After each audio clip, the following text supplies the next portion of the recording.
পাঁচ শ্রেণীর মানুষ আছে যাদেরকে কবরে প্রশ্ন করা হবে না। এটা আল্লাহ সুবহানাহু ওয়া তাআলা তাদেরকে পুরস্কার দেবেন এবং এই মানুষগুলো মরার সাথে সাথে আল্লাহ সুবহানাহু ওয়া তাআলা তাদের জন্য জান্নাতের ফয়সালা করে দেবেন ইনশাআল্লাহ। এই পাঁচ শ্রেণীর কারা? মুনকার নাকিরের প্রশ্নের জবাব যদি আপনি সঠিকভাবে দিতে পারেন, আল্লাহর জান্নাত আপনার জন্য অবধারিত। আর যদি জবাব দিতে না পারেন, আল্লাহর জাহান্নাম আপনার জন্য অবধারিত। এখন এই পাঁচ শ্রেণীর মানুষ কারা যাদেরকে মুনকার নাকিরের প্রশ্নের মুখোমুখি করা হবে না? এক নম্বর হচ্ছে সীমান্ত পাহারাদার মুরাবিত। রাষ্ট্রীয় সীমান্ত পাহারা দিতে গিয়ে মৃত্যুবরণকারী ব্যক্তির মর্যাদা অত্যন্ত উচ্চ। আল্লাহ রাসূল সাল্লাল্লাহু আলাইহি ওয়াসাল্লাম বলছেন, যে ব্যক্তি সীমান্ত পাহারা অবস্থায় মৃত্যুবরণ করবে, সে যে আমল করেছিল তা কিয়ামত পর্যন্ত তার জন্য অব্যাহত থাকবে, তার রিজিকও জারি থাকবে, সে কবরের পরীক্ষায় বা ফিতনার মুখোমুখি হবে না, নিরাপদ থাকবে এবং কিয়ামতের ভয় থেকেও নিরাপদ অবস্থায় উঠবে। সুবহানাল্লাহ। এই যে আমাদের দেশে বিজিবি আছে না, বর্ডার গার্ড বাংলাদেশ, এই যে সীমান্ত পাহারা যারা দিচ্ছে, যে মুসলমানদের ভূখণ্ড আরেকজন দখলে নেবে, এই জায়গাটায় সে সীমান্ত পাহারা দিচ্ছে যাতে করে দখলে নিতে না পারে। এই ধরনের সীমান্ত রক্ষীদের ইন্টেনশন যদি হয় আল্লাহকে খুশি করা, আল্লাহ সুবহানাহু ওয়া তাআলাকে রাজি করা, এই ধরনের যদি ব্যাপার হয়ে থাকে, তাহলে আল্লাহ সুবহানাহু ওয়া তাআলা এই সমস্ত মানুষগুলোকে কিয়ামতের ময়দানে জান্নাত দিবেন এবং কবরে তাদেরকে কোনো প্রশ্নের মুখোমুখি করা হবে না। এক নম্বর।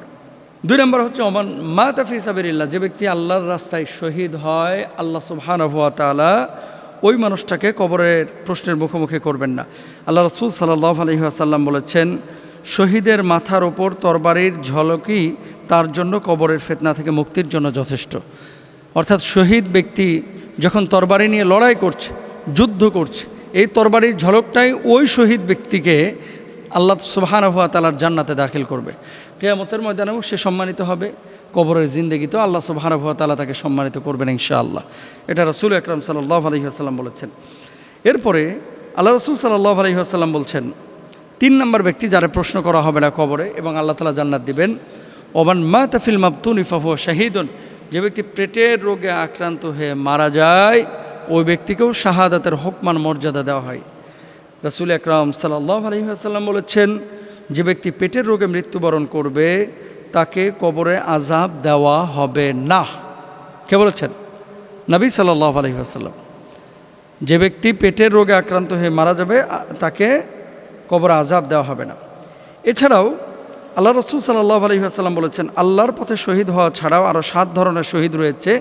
মৃত্যুবরণকারী মহামারীতে, তারপর হচ্ছে পানিতে ডুবে মৃত্যুবরণকারী, পার্শ্ববাধ্য ব্যাধিতে মৃত্যুবরণকারী, পেটের রোগে মৃত ব্যক্তি, আগুনে পুড়ে মৃত ব্যক্তি, ধ্বংসস্তূপের নিচে চাপা পড়ে মৃত ব্যক্তি, গর্ভাবস্থায় কোনো মা যদি মারা যায় তাকে আল্লাহ তাআলা জান্নাত দেবেন। এরপরে দেখেন 4 নম্বর, নিয়মিত সূরা মুলুক যে ব্যক্তি তেলাওয়াত করে, ওই ব্যক্তিও যদি মারা যায় আল্লাহ সুবহানাহু ওয়া তাআলা তাকে কবরের ফিতনা থেকে হেফাজত করবেন এবং জান্নাত দিবেন। 5 নম্বর, জুমার দিন বা রাতে মৃত্যুবরণকারী ব্যক্তি, জুমার দিনে অথবা রাত্রে কেউ যদি মারা যায় আল্লাহ সুবহানাহু ওয়া তাআলা তাকেও জান্নাত দেবেন, জুমার দিনে বা রাত্রে কেউ যদি মারা যায়। এরপরে আরও যাদের সম্পর্কে উল্লেখ পাওয়া যায়, যেমন রাসূলগণ, সিদ্দিকগণ, নাবালিগ শিশু এবং শরীয়তের দায়িত্বমুক্ত, যেমন মানসিক ভারসাম্যহীন ব্যক্তি, যাদেরকে কবরে দাফন করা হয়, আযাব বা প্রশ্ন থেকে অব্যাহতির কথা বলা হয়েছে। অর্থাৎ একজন পাগল যদি মারা যায় তাকে কিন্তু কবরে কোনো প্রশ্ন করা হবে না। একজন নেককার মুত্তাকি পরেজগার আলেম যদি মারা যায় তাকে কিন্তু কবরে কোনো প্রশ্ন করা হবে না। একজন মুখলিস মানুষ যদি মারা যায়, নবী যদি মারা যায়, রাসূলগণ, তাদেরকে কিন্তু কবরে কোনো প্রশ্ন করা হয় না। এদেরকে কবরের ফিতনা থেকে হেফাজত করা হয় এবং তাদেরকে জান্নাত দেওয়া হয়। এ হচ্ছে বিষয়। আল্লাহ সুবহানাহু ওয়া তাআলা আমাদের কবরের ফিতনা থেকে হেফাজত করুন। এখানে ভুল বোঝার কিছু নাই।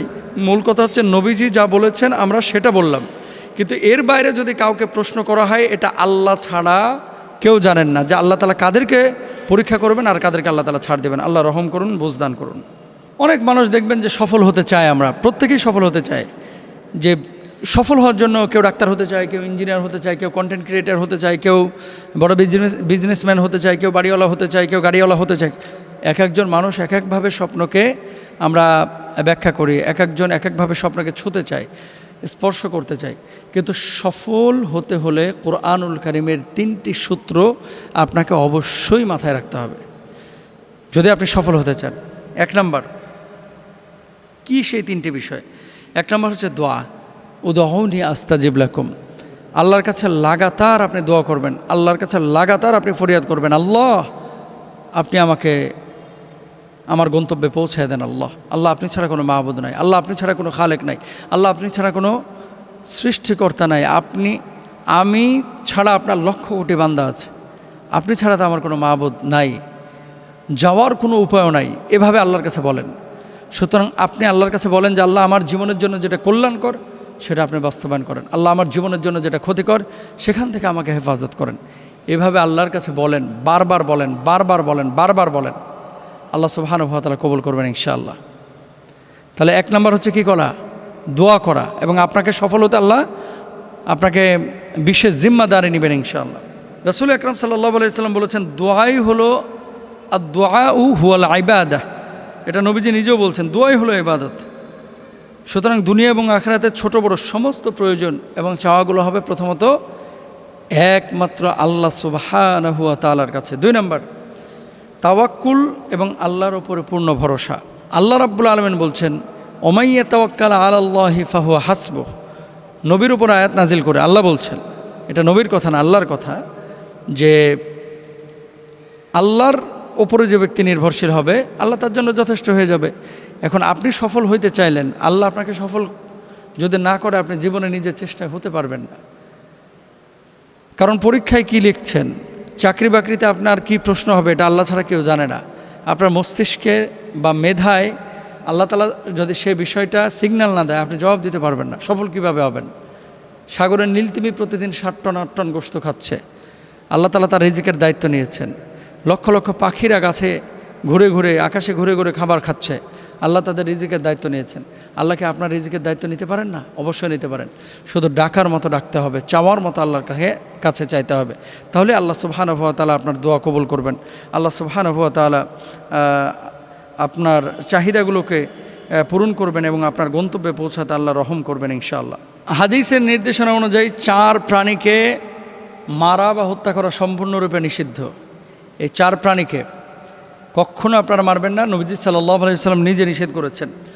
এখন আপনি বলবেন যে মোহতারাম যদি ক্ষতি করে, ধরেন আপনাকে কামড়াতে আসছে কোনো সাপ, আপনি কি আরে চুমা দিবেন না কি করবেন?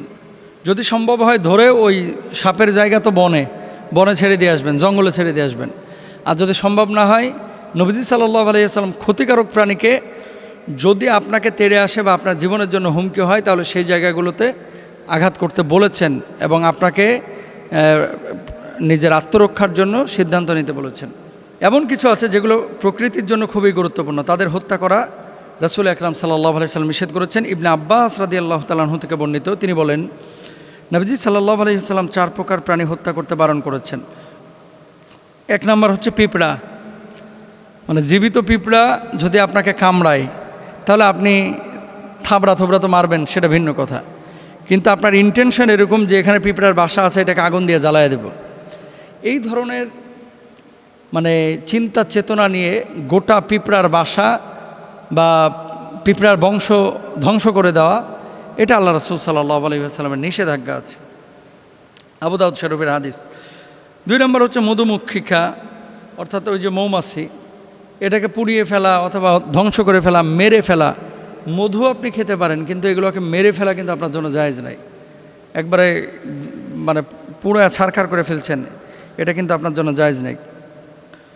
2 নম্বর গেল। 3 নম্বর হচ্ছে হুদহুদ পাখি, আর 4 নম্বর হচ্ছে চড়ুই সদৃশ বাজ পাখি। এখন বলা হচ্ছে যে কি কারণে নবীজি এই 4 শ্রেণীর প্রাণীকে নিষেধ করলেন মানে মারার জন্য। তো মুহাদ্দিসিনরা বলে থাকেন যে পিঁপড়ারা আল্লাহর তাসবিহ অন্যান্য প্রাণীর চাইতে অনেক বেশি করে। দেখেন পিঁপড়ার ঘ্রাণশক্তি অনেক বেশি, মার্কিং করার সক্ষমতা অন্যান্য প্রাণীদের চাইতে অনেক বেশি পিঁপড়ার। নিজের শরীরের থেকে 70 থেকে 100 গুণ বেশি খাবার কিন্তু পিঁপড়া কী করতে পারে, বহন করতে পারে। এবং পিঁপড়া দেখবেন একটা যখন যায় পেছন দিয়ে যে সিরিয়াল নিয়ে যাচ্ছে, তারা কিন্তু তাদের দুর্যোগের সময়ের জন্য কি করে, খাদ্য সংগ্রহ করে, এবং এই খাদ্যটা তাদের দুর্যোগের সময় তারা গ্রহণ করে বেঁচে থাকতে পারে, টিকে থাকতে পারে। তো যেই জ্ঞান আল্লাহ রাব্বুল আলামিন এই পিঁপড়াকে দিয়েছেন, তারা তাসবিহ জপে আল্লাহ সুবহানাহু ওয়া তাআলার জন্য। আল্লাহ নবী সাল্লাল্লাহু আলাইহি ওয়াসাল্লাম এই জন্য নিষেধ করেছেন, কোনো মুহাদ্দিস বলে থাকেন এমন। এরপরে রাসূল আকরাম সাল্লাল্লাহু আলাইহি সাল্লাম বলছেন, নিশ্চয় আল্লাহ তার ফেরেশতারা এবং আসমান জমিনের অধিবাসীরা এমনকি গর্তের পিঁপড়া এবং পানির মাছ পর্যন্ত সে ব্যক্তির জন্য দোয়া করে যে মানুষকে কল্যাণকর জ্ঞান শিক্ষা দেয়। আবু হুরায়রা রাদিয়াল্লাহু তাআলা আনহু থেকে বর্ণিত, রাসূল সাল্লাল্লাহু আলাইহি সাল্লাম বলেছেন, কোনো এক নবীকে একটি পিঁপড়া দংশন করলে তিনি সে পিঁপড়ার বস্তি জ্বালিয়ে দেওয়ার আদেশ দেন এবং তা জ্বালিয়ে দেওয়া হয়। তখন আল্লাহ তাআলা তার প্রতি ওহী প্রেরণ করেন, তোমাকে তো একটা পিঁপড়া দংশন করেছে, আর তুমি এমন এক জাতিকে ধ্বংস করলে যারা আল্লাহর মহিমা ও পবিত্রতা ঘোষণা করে। তার মানে একটা পিঁপড়া কামড়িয়েছে, এই জন্য গোটা পিঁপড়ার বংশ আপনি ধ্বংস করবেন, এটা আল্লাহ তাআলাও পছন্দ করেন নাই কুরআনুল কারীমে। তো আসলে যেই প্রাণী আপনার জন্য কল্যাণকর সেগুলোকে অবশ্যই আপনি মারবেন না, যেগুলো ক্ষতিকর এসব জায়গা থেকে আপনি নিজেকে আড়াল করে রাখবেন। বনের পশু বনে থাকুক, সেগুলোর সাথে আপনি সংঘর্ষে যায়েন না, নতুবা নিজে ক্ষতির সম্মুখীন হবেন। আল্লাহ বুঝদান করুক।